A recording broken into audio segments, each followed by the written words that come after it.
outside this lazy summer home. You ain't got time to call your soul a critic, no. Right outside the lazy gate, a winter summer home, wondering where the nut-thatch winters, wings a mile long, just carry the bird away. Wake up to find out that you are the eyes of the world. The heart has its beaches, its homelands, and thoughts of its own. Wake now, discover that you are the song that the morning brings. But the heart has its seasons, its evenings, and songs of its own.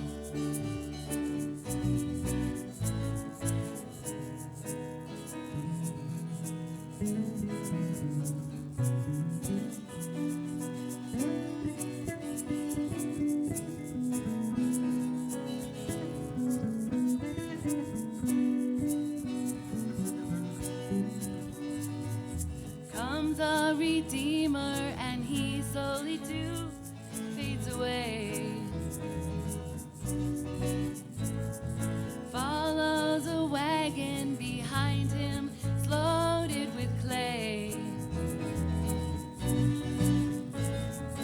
Seeds that were silent all burst into bloom and decay. The night comes so quiet, it's close on the heels of the day. Wake up to find out that you are the eyes of the world. But the heart has its beaches, its homelands, and thoughts of its own. Wake now, discover that you are the song that the morning brings. The heart has its seasons, its evenings, and songs of its own.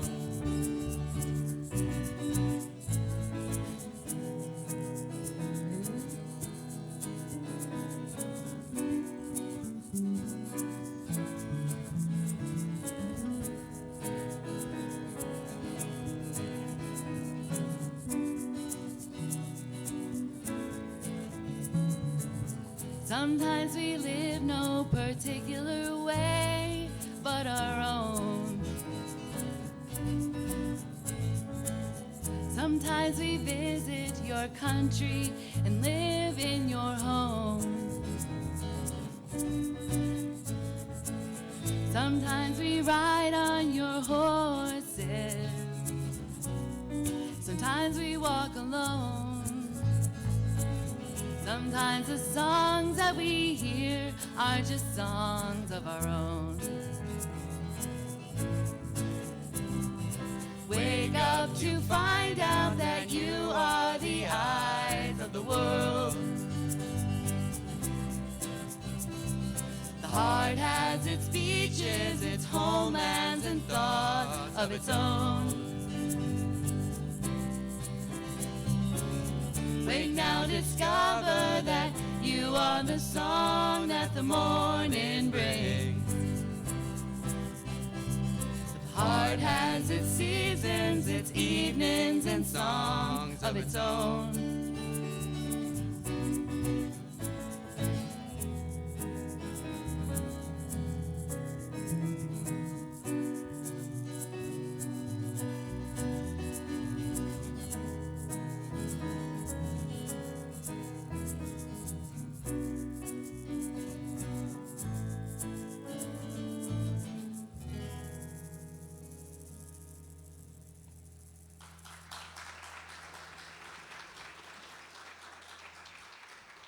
Good morning, First Unitarian.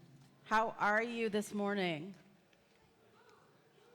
I think we can be a little louder than that. How are you this morning? That is the excitement I am looking for. I invite you to join us in song and in spirit this morning as we sing You and Me by Tom Petty. So rise if you are able and willing and sing along with us.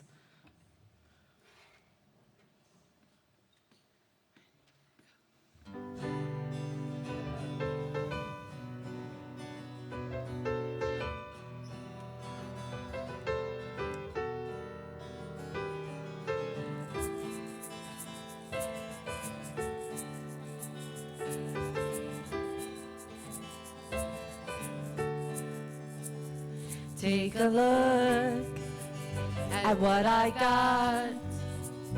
I can't promise you a lot, but you and me, the road ahead. I can't save you from yourself. You gotta want it.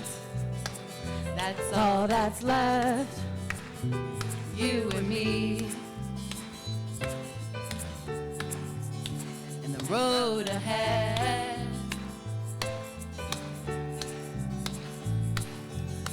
Wherever the wind might blow, wherever the river rolls, you know I will go with you. Ooh.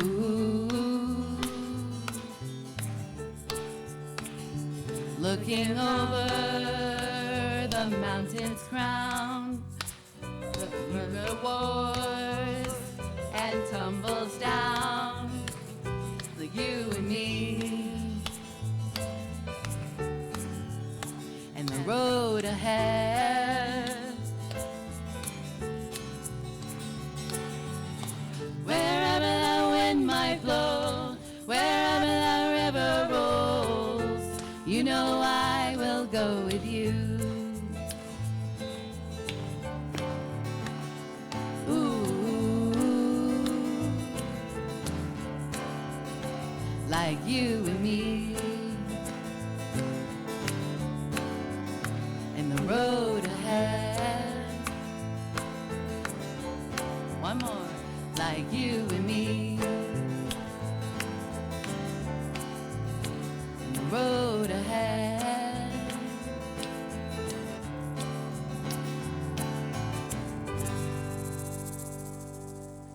Well, thank you for clapping with us. Thank you for clapping. Our drummer's not with us. Welcome to Sunday morning at First Unitarian, where sometimes the technology cooperates and sometimes it doesn't. But it is good to see you all, good to welcome you all here. Here at First Unitarian Church of Rochester, our mission is that through spiritual connection in community, we listen deeply to others and ourselves, we open to wonder and transformation, and we serve together with love and humility. We acknowledge with respect the Seneca Nation, keepers of the Western Door, and part of the Haudenosaunee people on whose ancestral and contemporary lands First Unitarian now stands. I welcome especially anybody who is new or visiting or checking us out. Please let us get a chance to get to know you a little better and orient you to all the wonderful things we do here at church. You can stop by our welcome desk. We would be excited to get to know you better. If you're here because you are going through a hard time or you are worried about somebody else in your life who is, we also have lay pastoral care associates available. We have them, someone in the chat on Zoom online, and we have someone wearing a stole. Elise has her hand up in the back row there. You can also just step out in the lobby, and they'll be able to connect with you there. I'm very excited to be leading worship with you all today and sharing with EJ Santos, our worship associate, who will light the chalice in a moment as we explore the wonders of technology, working and not working. No, we'll be talking about what it means to be a non-creedal faith, as Unitarian Universalism is often and rightly described as, and what it means to be covenantal. as a faith. So, to begin our worship, I invite you to a deep breath in and out as EJ lights our chalice, and please join me in the words, which we do not have projected. So, if you know them, say them with me, and this is a good test for me to make sure I have them memorized. Oh, how do they begin? Life is a gift for which we are grateful. We gather in community to celebrate the glories and mysteries of this great gift. Thank you all. Oh.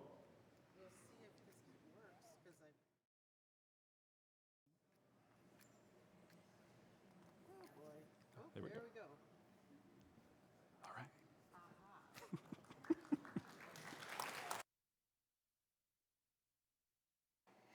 I guess we're met with many, many challenges that we don't expect day to day. Right. Hi, I'm EJ. I'm so happy to be with you here this morning. For the last 20 years or so, I have been in academic medicine, and, looking like this, traditionally, people have not thought of me as a leader, right? At least 20 years ago, or 25, 30 years ago, actually, when I started working, right? So they said, you need to go to some leadership classes, right? So I have been through many, many leadership trainings throughout these 20 years. And I will tell you, things have changed a little bit, for the better, I think. When I first started going to these classes, they were very business-minded people, and you gotta look a certain way, which is also not this. There's only so many things I can change. I also didn't wear a lot of color, I will tell you, right? You're supposed to be like subdued and in muted, neutral tones and things like this. But also, you have to have a certain kind of language, right? That's what they told me. And I tried, because you had to say, when you're dealing with your staff, right? I know you need to do this. You should do that. I know everything, right? I believe that this is the way we should go, and you must follow me, right? You had to say everything with a kind of a bravado that maybe you didn't really feel, right? It's a lot of fake it till you make it, right? Kind of like, okay, yeah, I know what I'm doing. This is it. But you never would say, well, I guess you should do this, or I'm sorry you feel that way, or, things that were ascribed to be maybe too weak, maybe a little feminine, which I am. So fast forward a little bit. So I'm going through all these leadership classes, I'm a physician executive and all this, right? This year, I took a different kind of class, right? I actually took 2 leadership classes. There's a senior leadership class at U of R, and also this enlightened leadership class. And I was like, well, what is this, right? Totally different. And I happened to be taking them at the same time. It just so happened they overlapped. Things have changed, my friends. Things have changed. For the better, I believe. So, even on my Zoom, I have my little rainbow. And I can say now, I guess you feel this way, right? Or I think I'm doing this. Let's try to work things out, right? And you know what they talk about now? Emotional intelligence, right? And learning your people, imagine that. Like, who are you working with? And how can they understand things, right? Instead of just me telling them what to do and what I believe is right, right? So, now I lead the way that I always knew I should. Well, I hope I am, right? Where I'm understanding the people I work with, right? And understanding where they come from and what their emotional intelligence is and how they can hear things better, and bringing people into the fold and understanding that whatever decision that we make today, right? That's the decision we make today, because maybe it's right for this moment, right? And that we do believe, but we don't believe that there's a difference, right, with that quality, isn't there? And so now, I say, that's why we come to church. That's why I come to church, because isn't it nice to be with people who are okay with that, I guess, Or how do you feel about that, right? I want to hear what you think. And they're okay with that. This is a journey, right, that we take together and we learn from each other, even if I am the boss, right? So now I ask you all to, rise and say hello to each other, whatever you want to do, wave, whatever, and let's greet each other as this community of people on our journey together.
We're just gonna start, right?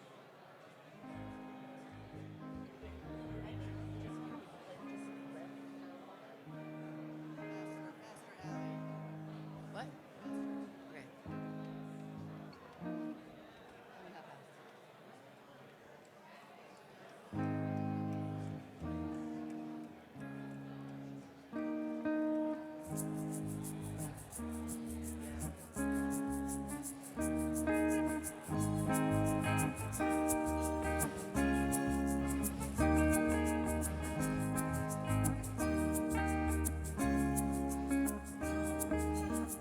I believe the sun should never set upon an argument.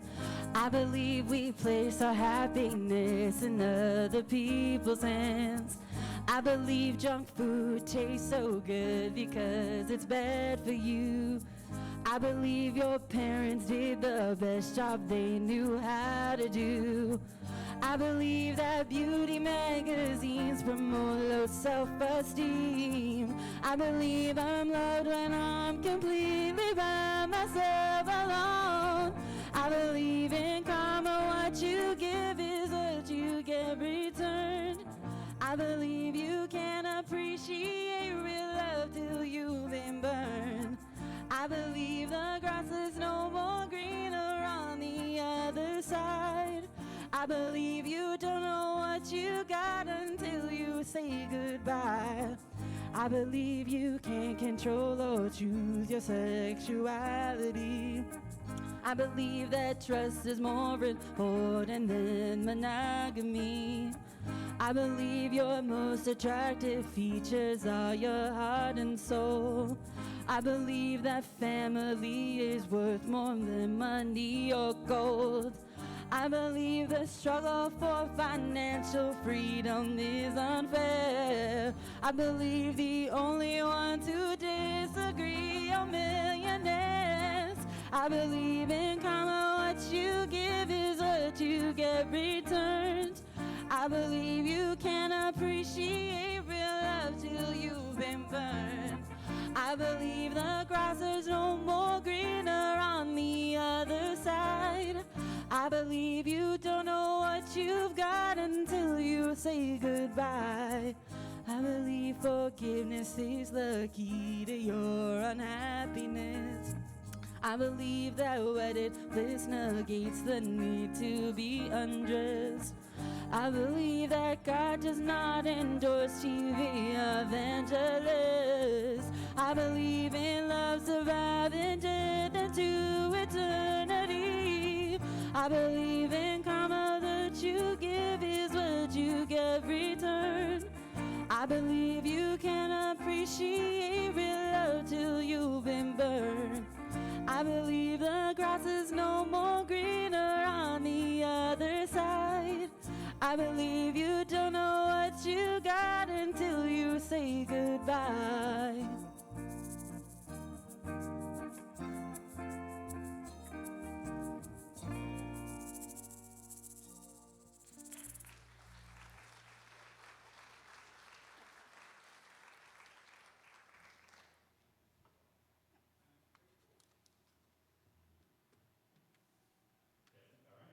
So I'm grateful to Orange Tine for indulging me in playing a personal favorite of mine, Affirmation, as I said at starting. A song I love for at least two reasons that I'll share. The first is that it's a beautiful and straightforward articulation of a very progressive theology and worldview, and with the possible exception of the line about junk food, I think it's surprisingly relevant for a pop song from 30 years ago, or 3 decades ago, rather. Secondly, I like to use it as an example of a credo, which is an important counterpoint to the kind of creed that is referred to when we say that Unitarian Universalism is a non-creedal faith. So allow me briefly to define the two terms, and then we'll get into our responsive reading. So a creed is a statement, usually written down and or memorized and spoken aloud regularly, that articulates the shared beliefs of a group of people. A credo, on the other hand, comes from the same Latin root word for belief, but it uses the first-person singular construction. So credo means I believe, whereas a creed is more we believe. And sort of like EJ was talking about, the creed is this is the leadership style, you must follow this and do this, whereas the credo is EJ saying, here's how I think I should be leading. This is what makes sense to me. Now, historically, creeds were used as a way to hand people their own credos. They were a way as a defining feature of a religion. For example, there's the idea that to be a Christian means to accept the Nicene Creed as your own credo. Creeds are so central to the development and history of Christianity that in the modern Western world, sometimes people are led to believe that in order for something to be a religion in the first place, it must involve a creed. But Unitarian Universalism developed out of the radical left wing of the Protestant Reformation and has been staunchly rejecting that idea for centuries. Our understanding of religious pluralism and religious diversity demands that even as we gather together in a shared spiritual community, we do not require that our personal credos conform to a predetermined group creed in order to be a member of that community. But then what does hold us together in a community? Well, we have what's called covenant. At its simplest, a covenant is an articulation of promises, not beliefs, that two or more people make together. Our mission, which is read at the beginning of every worship service here, is a kind of covenant. It doesn't commit members of this church to any particular theological perspective, but it is a commitment to the active verbs of listen, open, and serve. So to dive in further about covenants and creeds, I invite EJ now to lead us in a responsive reading of these words by the Reverend Lisa Ward, "A Covenant Invites Relationship."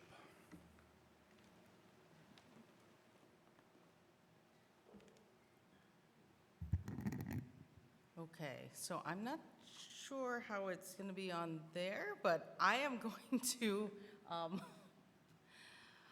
I'm going to say something, and then you guys are supposed to respond to that with what's written there, if you want to, of course. You don't have to do anything. We're first use, come on. So do what you feel. All right, so this is from A Covenant Invites Relationship by Reverend Lisa Ward. A covenant is not a definition of a relationship. It is the framework for our relating. A covenant leaves room for chance and change. It is humble toward evolution.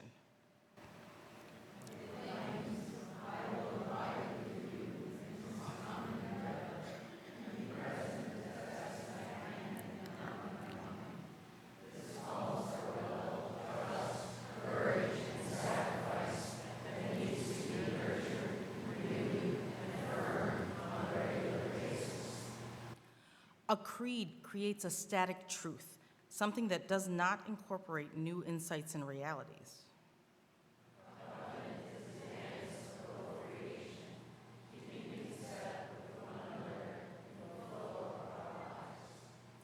A creed seeks uniformity and a unison voice.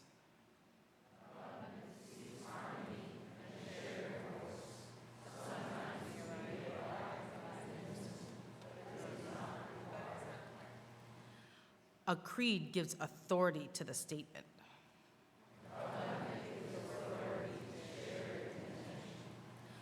A creed creates an us and them. A creed is a prescription that must be relied on.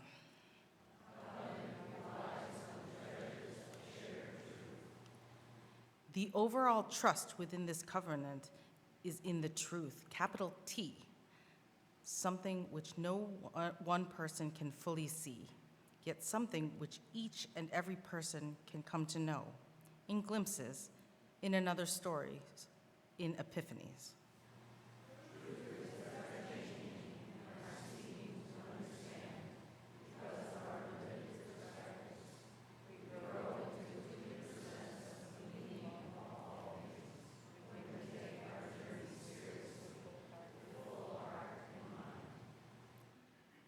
The courage within this covenant is in the acceptance and celebration of life, with all of its challenges, pain, ironies, and joys.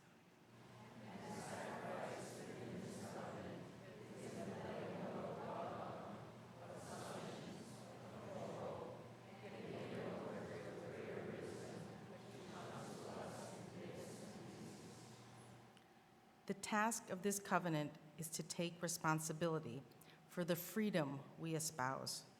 We know that we are interconnected and that what we do creates ripples of hope or despair, of affirmation or negation.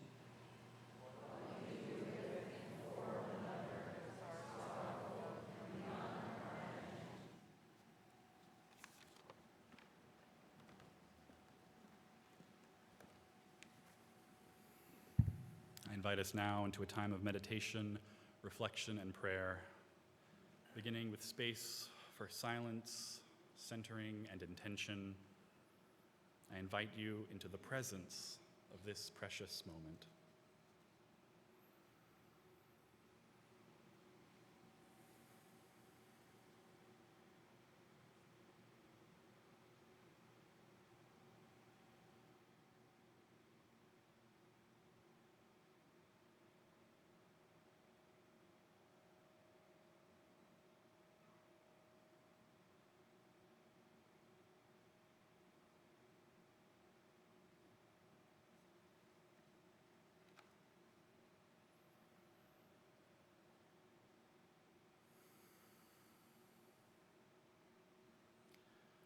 I offer this prayer adapted from the words of Reverend Daniel Cantor.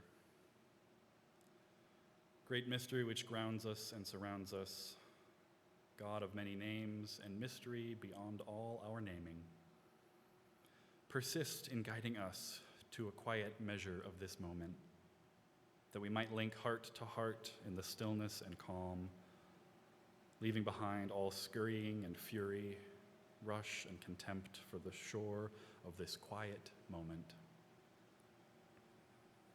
We who gather today, coming from many corners of the land, join in breath over breath, so that we might hold the suffering and care for the mourning and celebrate with the joyful.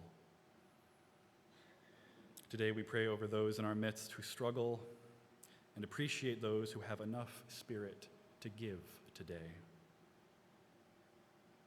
We pray for those weathering catastrophes of climate chaos, those witnessing to the beauty of diversity with authenticity in the face of hatred, those joining in solidarity to collectively bargain against the powers of greed and exploitation, those struggling with the demands of a rapidly changing world, seeking to find their place in this great unfolding. We pray in the names of all those known and unknown, present and absent, remembered and forgotten. We pray in the names of all helpers of humankind. Amen. And blessed be. We enter now into ritual to bring what is on our hearts and lay it on the altar of community and spirit. Honoring the complexities of life, bring to mind whatever grief, growth, or gratitude is most alive within you this morning. Online, you are invited to share in the chat, and here in the sanctuary, you're invited forward to light a candle. If you would like an usher to bring a candle to you, please simply raise your hand. May we now share in this ritual of community care and witness to one another's hearts.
All that we hold in our hearts, for ourselves, for each other, and for the world, is held in this community and by a larger love that will not let us go.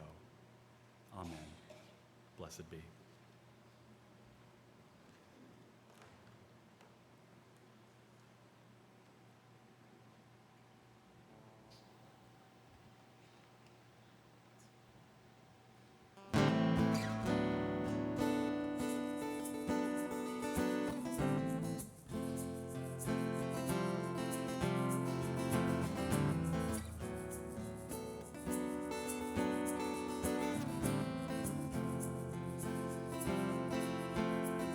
In the quiet of a shadow, in the corner of a room, darkness moves upon you like a cloud across the moon. You're aware in all the silence of a constant that will turn, like the windmill left deserted, or the sun forever burn. So don't forget to breathe. Don't forget to breathe. We're all lifers here, no 11th hour reprieve. So don't forget to breathe. Keep your head above water, but don't forget to breathe.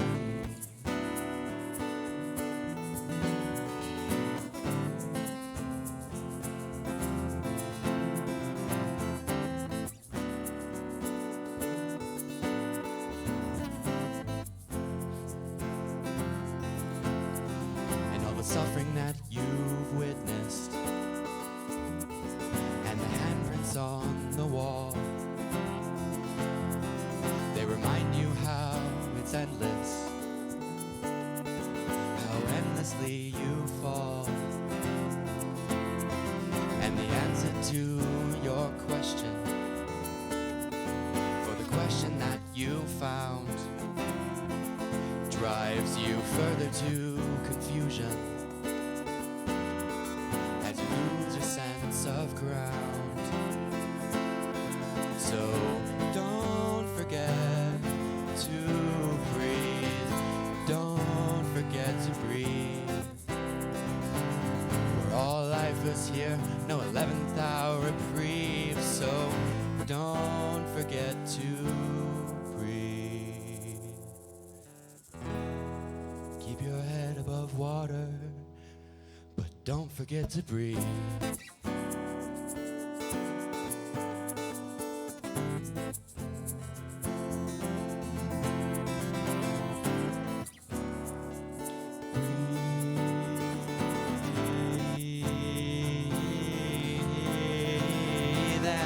Don't forget to breathe. Don't forget to breathe. You know you are here, but you find you want to leave. So don't forget to breathe. Just breathe.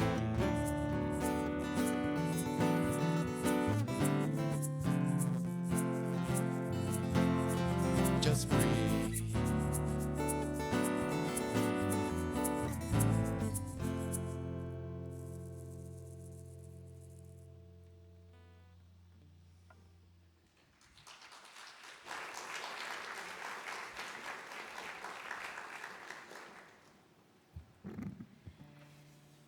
Each week, we give an offering from the bounty we are blessed to receive to support the work and witness of Unitarian Universalism in Rochester. As part of the spiritual practice of generosity, we split our plate each week to support the work of justice and caring in our community. This week, half of our collection will support Connect and Breathe. Connect and Breathe creates a safe space to talk about abortion experiences by offering a talk line providing unbiased support and encouragement of self-care. We share their vision for a world free of abortion stigma. You are encouraged to give online at our website under Donate. Links are provided in the chat, and in person, you may put money in one of the offering boxes. In the spirit of abundance and generosity, the offering will now be given and humbly received.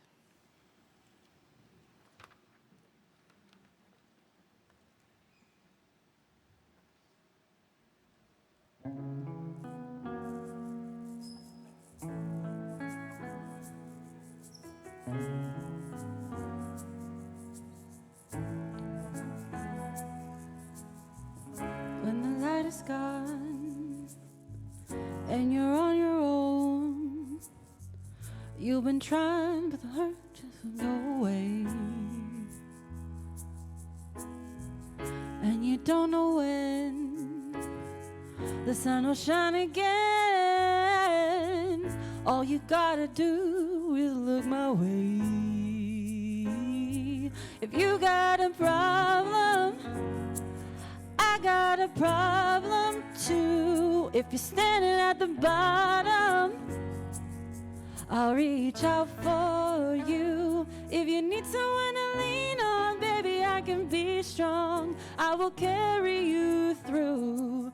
If you got a problem, I got a problem too.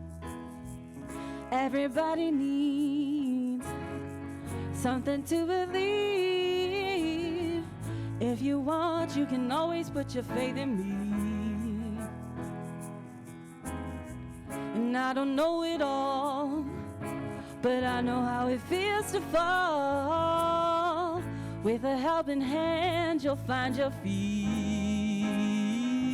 If you got a problem, I got a problem too. If you're standing at the bottom, I'll reach out for you. If you need someone to lean on, baby, I can be strong. I will carry you through. If you got a problem, I got a problem too. If you're lonely, if you're down and out, holding out for a better day, just call out for me and I'll come running and we'll find a better way. If you got a problem, I got a problem too. If you're standing at the bottom, reach out for you. If you need someone to lean on, baby, I can be strong. I will carry you through. If you got a problem, I got a problem too. If you got a problem, I got a problem too. If you need someone to lean on, baby, I can be strong. I will carry you through. If you got a problem, I'll reach out for you.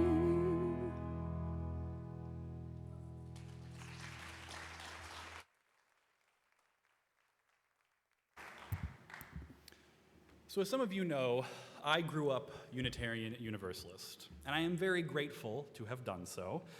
But I did come away with one complaint, one piece of feedback that were I to go back in time and do it all over again, I'd hope my congregation, my home congregation, would incorporate and do a little differently.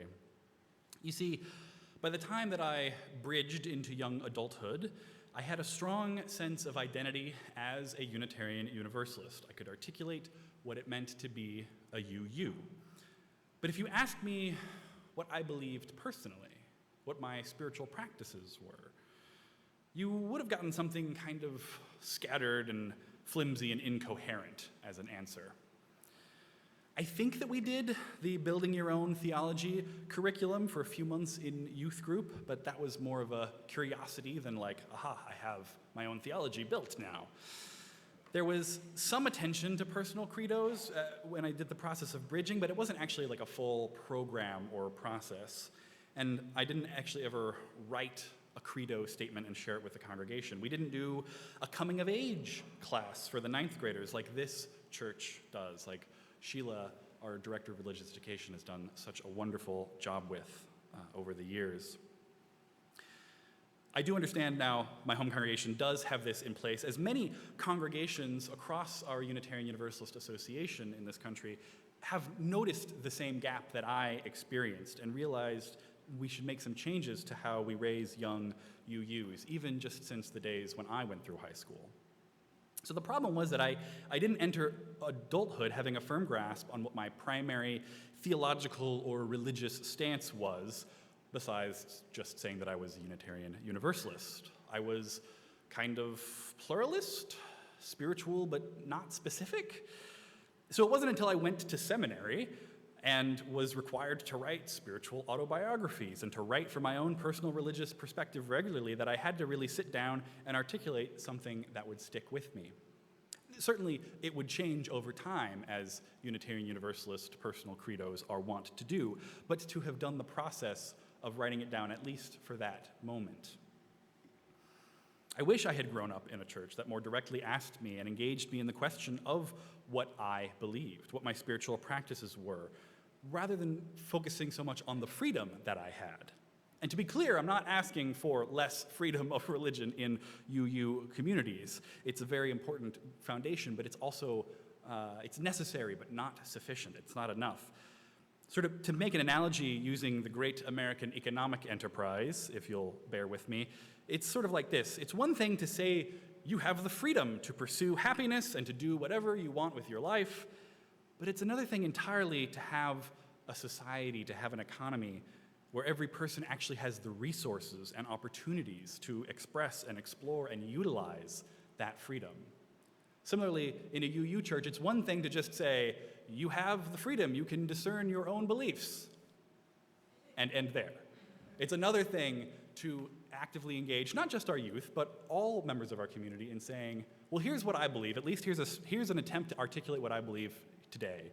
What do you believe? Let's have a conversation, and maybe check in a year or 2 or 5 to see if that's the same or changing, but to be engaged and resourced in that journey, rather than saying, well, we're theologically diverse, so we're not going to talk about it. Because what I was frustrated by was not that I was not handed a set of beliefs, but that the practical implications, the understanding of non-creedalism as interpreted by the Unitarian Universalism of my upbringing, meant that non-creedalism was navigated and achieved by not exploring credos. It meant a neglect of this individual spiritual exploration. This is why I really appreciate the responsive reading from Reverend Ward earlier. It isn't the act of articulating a personal belief that is a problem. The problem is not with credos, the problem is with creeds. The problem is with the act of a religious community requiring personal beliefs to conform to a stale, unchanging, set-in-stone creedal statement. That we should never do. But the very reason that we should want to hold on to our non-creedalism so tightly is precisely because it enables great theological diversity that we hold collectively. It creates space for individual spiritual exploration, wherever it may take us, but only if we actually work to support that process.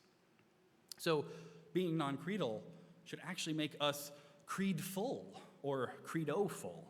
We should take seriously the charge that Unitarian Universalism gives to each individual.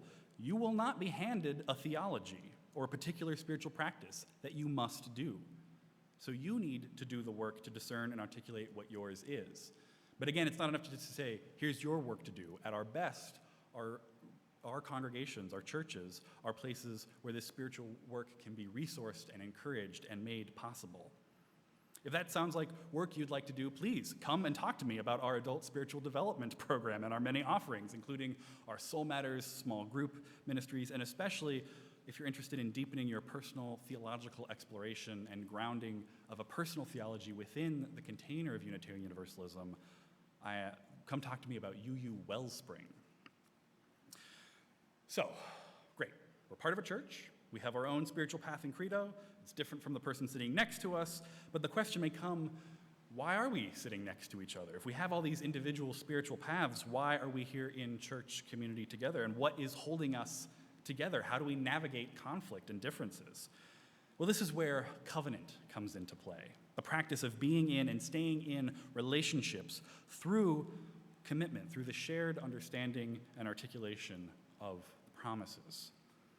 So there's a saying that's often attributed to one historical Unitarian or Universalist or another, but it actually comes from John Wesley, who's the founder of Methodism. It says, "We do not all have to think alike to love alike." And so if thinking alike means having a shared creed, then of course we can dispense with that. But loving alike, that's talking about covenant. This quote brings up the question for me of whether UUism ought to mean a group of like-minded individuals, as people may often describe a UU church, or if we actually have many-mindedness and instead share like-heartedness.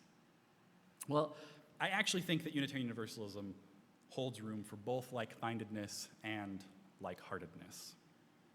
We are, I think, like-minded, not in that we share a creed, but in that we share a common approach to religion that is shared. In simplest terms, UUs tend to be religious progressives.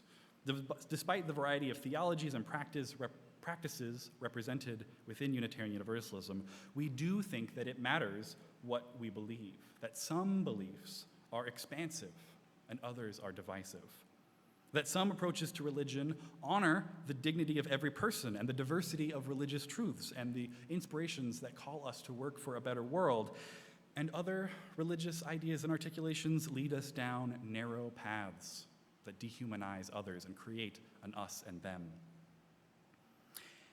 So I think we are like-minded in that way, and I think we are, and at least strive to be like-hearted. This, again, is the idea that we covenant together, that we are held together by shared values and commitment, shared love for one another, our willingness to make promises about how we will be in community together and stay in relationship even when we break those promises or when someone breaks the promise to us. Now, this is an important element of covenants. They are not contracts. There is no, if you break X promise, you get Y consequence or punishment. We remain in covenant as long as we remain in relationship and strive to live our deepest commitments, even when we fall short. As long as we're at the table, we are in covenant. It's about saying, if you've got a problem, I've got a problem too. Not, if you've wronged me, I can wrong you too. Not, if you believe the same things as me, then I will share your problem. Not, if you've got a problem, I need to understand fully and agree with your assessment that this is a problem before I will help you. It's not a quid pro quo, well, because you are making promises to me, I will make these promises back to you. If the song Affirmation was a credo, an articulation of belief, then our offertory music, If You've Got a Problem, was a covenant, a promise about being in relationship together. Now, there's actually two aspects really to this concept of covenant that holds us together in Unitarian Universalism. One is the general concept of covenant, the idea that what we hold together is this practice of covenanting. And then, in the more specific context, it's all the actual covenants that we are a part of. Not all of them are explicitly articulated, but for instance, there's often covenants at the congregational level. At a church has a covenant all together, not unlike our mission of listen, open, serve. And then there's also the promises that new members make and that the congregation makes to new members when they join our church. Or the promises made at a child dedication, or when we bridge our youth or have them come of age. There's often rituals where we make promises as a community to one another. There's also covenants in small group ministries, covenants that articulate how the group is going to be and behave with one another. There's covenants in social justice teams, on our board of trustees, and the church staff each have their covenants. Almost any unique constellation of Unitarian Universalists gathered in a time and place can and probably should have its own articulated covenant, its own understanding of the promises that everyone is making by showing up together. And so it is with the larger scale, the Unitarian Universalist Association of Congregations only exists because all of the congregations in our country come together to form an association. And the bylaws of that association articulate the values and covenant by which the congregations are in relationship with one another. So you can see how when you go sort of larger in scale, it becomes, you involve more and more people, more and more bodies and communities, and so you tend to need more explicit articulation. But in the other direction, in a smaller scale, there's still value in the explicit, but there's a lot more implicit, unstated covenants that hold us. So there's covenants in families. Now, one that's a little more explicitly articulated would be wedding vows, can be a basis of a covenant between two people getting married. But there's other ideas like, well, we don't do that in this family. That might be a sort of negative way of phrasing an understanding of how a family is together. Even friendships between two people might have covenants, shared understandings of what it means for two people to be mutually supportive. Roommate agreements are a kind of covenant. So there's all sorts of covenants, many different kinds and different contexts. So I hope you can appreciate how covenanting really goes beyond a simple concept of like-heartedness and, well, we all share similar values. But there's actually a very down-to-earth, pragmatic skill that takes practice. It's a muscle that requires exercise and regular training to to grow strong. And so in support of that exercise, we have a summer assignment this year. Most summers, we don't have a theme for the month or the season the way we do throughout the church year, but we have a summer assignment, a sort of small, discrete task that community members are encouraged and invited to take up and practice and take out into the world, into their lives, and then come back and discuss and reflect on how that process went. So this year's summer assignment is simply to create a covenant with a person or a group that you are in relationship with. Or if you already have a covenant, maybe revisit one that is in place already. So there's a lot of resources to support you all in doing this. We've got a page on the website dedicated to the summer assignment, and the link can be found in the newsletter or simply rochesterunitarian.org/summer assignment if you're the kind of person who can remember URLs. And after today's, and there'll be opportunities after services throughout the summer, including after this service, to gather with others who are also taking on this assignment and talk about it. So today, it's sort of maybe no one has done it yet. What are some questions? What are some conversations? How are some ways people might go about this? I'll be in room 110, right over on that side of the building, to talk with folks afterwards. And then there will be time and space to gather after worship on July 30th and August 20th. And if you're online, you're invited to also stay for breakout rooms or just stay in the Zoom to chat with each other about the summer assignment. So we hope that that will be a rewarding assignment and experience for folks to engage. It all really comes down to this. As a Unitarian Universalist congregation, this church inherits a legacy of non-creedalism, grounded in the conviction that there is no one single theology or spiritual path that each person must follow. Given this, I believe we are called to do two things. Take up the task of exploring and articulating our own credo, our own spiritual practices, our own relationship to the divine. And secondly, to create community together by promising to love alike, to be in and stay in relationship, even as we may break our promises again and again, building the muscle of articulating our commitments to each other and our chosen communities. And I'm realizing as I'm preaching this sermon that I haven't given a lot of examples or specifics of what that covenant might look like, but that's actually a little bit on purpose, because if I tell you what a covenant might say or be, then that might skew what you think it is. What's more important about a covenant is the relationship and the conversations and the practice. So that's why the encouragement is not, here's some covenants, here's a covenant, think about this.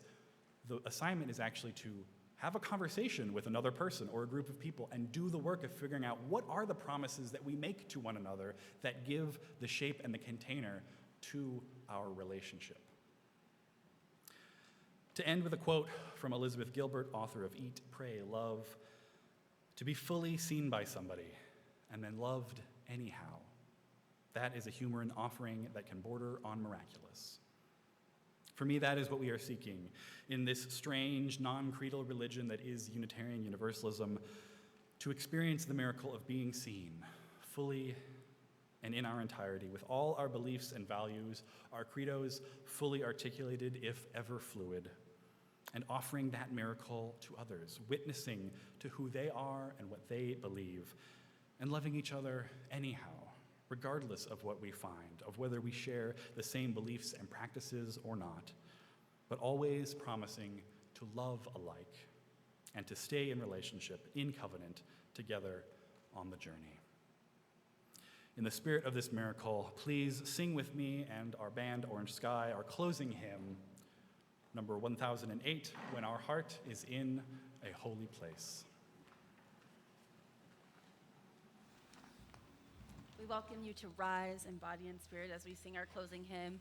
And before we get started this morning, we would just like everybody to give gratitude and a round of applause to our auxiliary percussionist, Brennan, who's been playing from the AV this morning as our drummer got ill.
Please join me in the words to extinguish our chalice, which of course has already extinguished itself, but ritual is still important. We extinguish this flame, but not the light of truth, the warmth of community, or the fire of commitment. These we carry in our hearts until we are together again. May we trust the wisdom in each of us, trust ourselves to articulate our credos, telling our stories from deep inside, and listening deeply to one another, feeling the power of each other's faith, promising to journey together. May we go joyously transformed ourselves and transform the world. Go in peace.